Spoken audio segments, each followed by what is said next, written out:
जरा सुनिएगा, दुनिया का 8वां अजूबा सामने आने वाला है। जरा सुनिएगा और समझिएगा कि अल्लाह का निज़ाम हरकत में आ गया। पाकिस्तान में ये दिन सिर्फ एक याद दहानी रिमाइंडर है कि हम खतरनाक हद तक तेजी से बढ़ती आबादी की दहलीज पर खड़े हैं। Congratulations. ये हमारी बहुत बड़ी अचीवमेंट है। 25 करोड़ से ज्यादा आबादी के साथ पाकिस्तान दुनिया का 5वां गुंजान तरीन मुल्क बन चुका है। शुक्र अल्हम्दुलिल्लाह। यही नहीं, अभी और सुनिए, जहां हर साल 55 लाख नए अफराद का इजाफा होता है। अल्लाह की देन है, जितने भी दे। यही नहीं, अभी और सुनिए, फर्टिलिटी रेट 3.6 है, जो खित्ते में सबसे ज्यादा है। हाय अल्लाह, हाय अल्लाह। ये जो सफर है यकीनी तौर पे बड़ा चैलेंजिंग भी था, मुश्किल भी था। इतने आसानी से तो ये सब कुछ अचीव नहीं हुआ। अब बात है आप लोगों की।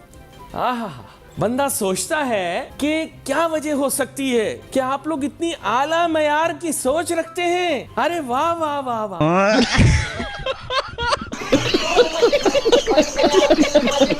जबकि तरक्की याफ्ता दुनिया इस शरह को 2 तक ला चुकी है। नहीं। हमारे 2 करोड़ 51 लाख बच्चे स्कूलों से बाहर और 40% 5 साल से कम उम्र बच्चे ग़िज़ाई किल्लत का शिकार हैं। फिर भी सुधरने को हम तैयार नहीं।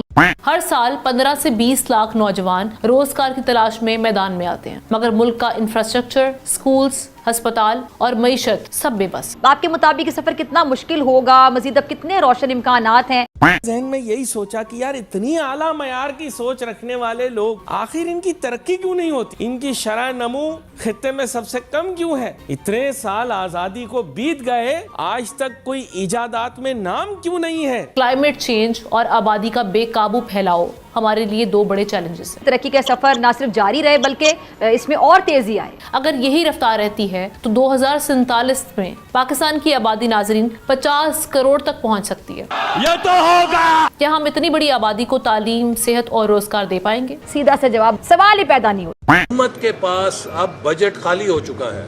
हुकूमत के पास इतने पैसे नहीं कि वो तनख्वाहों और पेंशनों का बोझ उठा सके। तारीख हमें माफ नहीं करेगी और मैं बार बार कहता हूँ कि हमारी नजर आज पे नहीं, कल पे नहीं, 2047 पे होनी चाहिए, जब पाकिस्तान 100 साल की आजादी का जश्न मनाएगा। फिर हम सिर्फ गिनती करते रह जाएंगे कि अल्लाह का निजाम हरकत में आ गया। My God.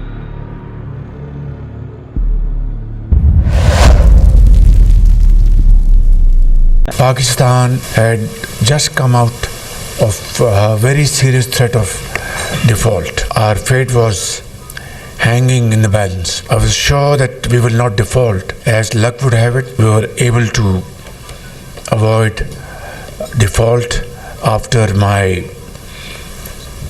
marathon discussion with Managing Director IMF. देख रहा है विनोद, अंग्रेजी बोल बोल के कैसे बात को घुमाया जाता है। मैं जो बात आपसे करने जा रहा हूँ कि मुझे नहीं मालूम कि पैसा कहाँ से आएगा, लेकिन मैं अल्लाह ताला के सहारे आपसे वादा करता हूँ इंशाल्लाह मैं उल्टा हूँ सीधा हूँ, मैं कम तरीन वक्त में ये पैसा लेके आऊंगा और कम तरीन वक्त में हम इसको मुकम्मल करेंगे इंशाल्लाह। जो मेरे ज़हन में प्रोग्राम दौड़ रहे हैं मैं आपसे शेयर नहीं करना चाहता, क्योंकि खुदा ताला करेगा।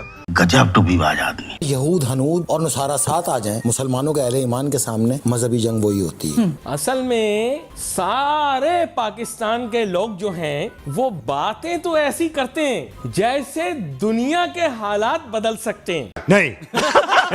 सबसे बड़ी तकलीफ किसको है इस वक्त इसराइल की दुनिया में? अमेरिका को, इंडिया को। आप इंडिया को क्या समझ रहे हैं? इससे बड़ा तो कोई हथियार ही नहीं है। जब से दुनिया वजूद में आई है आज तक इससे बड़ा हथियार नहीं। वही है ना, सारे टेक्नोलॉजी के मालिक तो वही है। ये यूट्यूब, ये फेसबुक, ये यही है ना। जी जी। आपने देखा नहीं अभी ये किन किन मुल्क में दौरा करके आया है ये नरेंद्र मोदी? हर जगह गया है, गयाना गया जहाँ के इंडियन पॉपुलेशन बड़ी है, जॉर्ज टाउन में। तुझे क्या, तू है कौन? अब आवाज को कैसे कंट्रोल करना है? पैसे छोड़ो। अच्छा, अब आपको मोनेटाइजिंग के जरिए पैसे मिल, जरा सा आप 19-20 करते हैं, स्ट्राइक आ जाती है, पैसे रुक जाते हैं, आप डर के उनकी अपनी औकात के मुताबिक उनके कहे हुए लाइन पे आ जाते हैं। स्ट्राइक बंद, पैसा बंद, डर से नाम भी ना लो।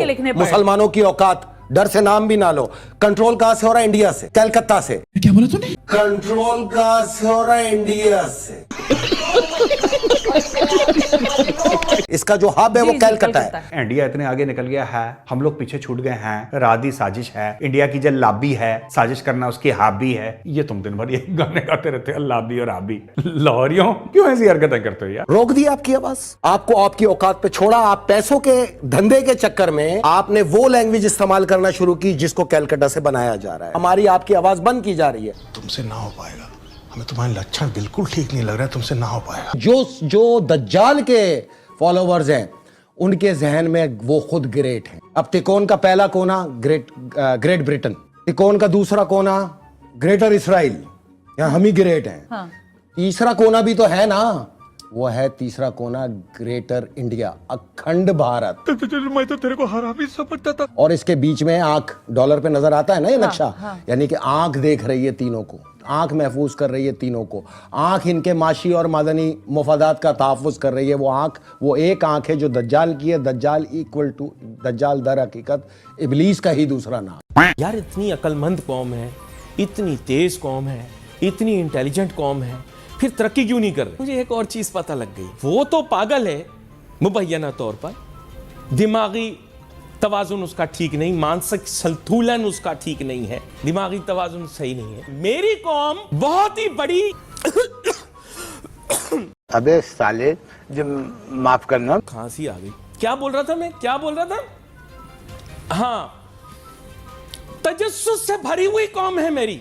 एकदम इन्होंने वक्त बदल दिया, जज्बात बदल दिए, जिंदगी बदल दी। 2 दवाइयां खा के आए हूं, कुछ गलत नहीं निकलेगा मुंह से, ये बता दूंगा। तो भाईजान आप तरक्की इसलिए नहीं कर रहे हो, आप इतने कम ज़र्फ और इतनी कम अक्ली का मुजाहिरा कर रहे हो कि दुनिया आप पर हंस रही है। हाय अल्लाह। उस वक्त यहूदियों में और शाह सऊद में ये फैसला हुआ कि दुनिया में होगा कैसे गुजारा, अक्सा तुम्हारा और काबा हमारा। ले ले मेरा कमाल साहब, इकबाल की शायरी, वाह वाह वाह। देखिए, इसराइल को सबसे पहले ईरान, शाह ईरान ने तस्लीम किया। ईरान ने, हम मालूम है तेरे बाप को मत सिखा, चल। पाकिस्तान ने नहीं किया। पाकिस्तान का तो वजूद ही इस बेस पे था कि इसराइल एक नाजायज रियासत है। औकात मेरे। तुम लोगों का छिछोरपना देखकर मुझे शर्म आती, फिर कहते हो हम तरक्की क्यों नहीं कर रहे? सारी दुनिया हमारे साथ ये क्यों कर रही है? ये किताब कुछ दिन पढ़ने के लिए देते मैंने शुरू की। बच्चू कहते थे, बच्चू जो किताब देता है किसी को वो उल्लू का पट्टा होता है। अबे साले, जब माफ करना। और जो वापस करता है वो उससे बड़ा उल्लू का पट्टा होता है। कौन है ये लोग, कहाँ से आते हैं? तो मैंने कभी किसी को किताब नहीं दी, तुम्हारा स्वाय तुम्हारे बाप। बात का बुरा मत मानना, इंसान अपनी खामियां और खूबियां खुद जान जाए तो अच्छा है। मेरे जैसा आदमी जो कि एक मुहिब वतन पाकिस्तानी है तुम्हें आज बता रहा है, सारी दुनिया जब तुम्हें कुछ बोलेगी तो तुम्हें बुरा लगेगा। घर में बाप बोलते कोई बुराई नहीं, लेकिन गली में खड़े होकर कोई पराया बोलते बुरा लगेगा तुम्हें। कुछ खुदा का खौफ करो कि सोलर पूरी दुनिया में जब सूरज जो है चमकता है तो वो 8 घंटे या 9 घंटे उसकी लाइफ है, 10 घंटे। तो उसके बाद जब वो सूरज छुप जाता है और चांद मामू आता है तो सोलर की तवानाई खत्म हो जाती है। बिल्कुल इट इज, आई मीन एक बच्चा भी इस बात को समझता है। मेरा जो कॉफी मग था उसके ऊपर बहुत डिस्कशंस हुई, तबसरे हुए, टीवी प्रोग्राम्स भी हुए। तो अब ये जो मग मैं यूज कर रही हूँ इसमें कॉफी और भी अच्छा टेस्ट करती है। आप लोग सब PMLN सब ये वाले मग को यूज करिए। I promise you the coffee will taste better. कुछ भी खत्म, bye bye, tata, good bye.